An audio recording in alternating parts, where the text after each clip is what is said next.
کی بدنیتی سے تو میں فارغ. سر یہ آپ بے بسی میں ہنس رہے ہیں یا آپ تنزیہ ہنس رہے ہیں؟ ان کی حماقت پہ ہنس رہا ہوں کیونکہ انہوں نے نئے روزانہ ایک نئی حماقت کرنی ہوتی ہے. اب میں اس کی وضاحت کر دیتا ہوں 1 منٹ میں.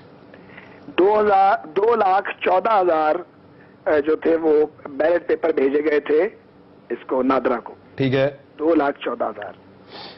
الیکشن ہوا تھا 2013 میں اور یہ 2016 میں نادرا کو بھیجے گئے ہیں. نادرا نے جو رپورٹ دی ہے جو سبمٹ کرائی ہے اس کے مطابق ان 2,14,000 میں سے 57,000 ووٹ ان کا سسٹم ریڈ کر سکتا ہے.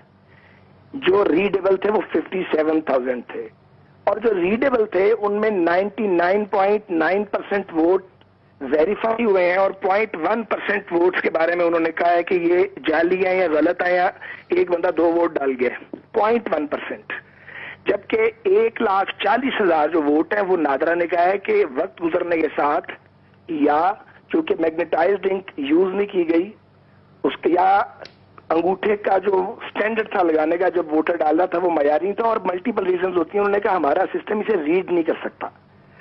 7,000 ووٹ ایسے ہیں 7,000 جن میں شناختی کارڈ نمبر جب پولنگ سٹاف لکھتا ہے بڑی تیزی سے بعض اوقات کوئی نہ کوئی فگر مس کر جاتا ہے. تو جناب گزارش یہ ہے کہ جو ووٹ ریڈ کیا گیا ہے 2 جملے بولوں گا اس کا 99.9% ویریفائی ہوا ہے. اور آخری بات یہ ہے کہ میں کلے نے نہیں ہوتے 1,23,000 ووٹ لیتا ہوا, پی ٹی آئی نے بھی 84,000 ووٹ لیا ہوا ہے. اور عدالت نے جب یہ بھیج رہے تھے نادرا کو تو انہوں نے کہا ہم یہ دیکھیں گے کہ جو کیونکہ دھاندلی کے بارے میں تو جو ٹریبیونل اگر خرابی ہے تو وہ دونوں طرف سے ہو سکتی ہے یا ایک منٹ لیکن سر بینیفیشری تو آپ ہے نا اس کے. 1 منٹ عمران. ٹریبیونل نے جب فیصلہ کیا تھا کہ یار دوبارہ الیکشن کراؤ تو اپنے فیصلے میں جہاں یہ لکھا تھا کہ الیکشن کراؤ وہاں یہ بھی لکھا تھا کہ کوئی دھاندلی نہیں ہے, irregularities ہوئی ہیں پولنگ سٹاف سے. اب میٹیریلی ایفیکٹ ہوا ہے کہ نہیں ہوا وہ کیس سپریم کورٹ میں. اب آپ بات کریں.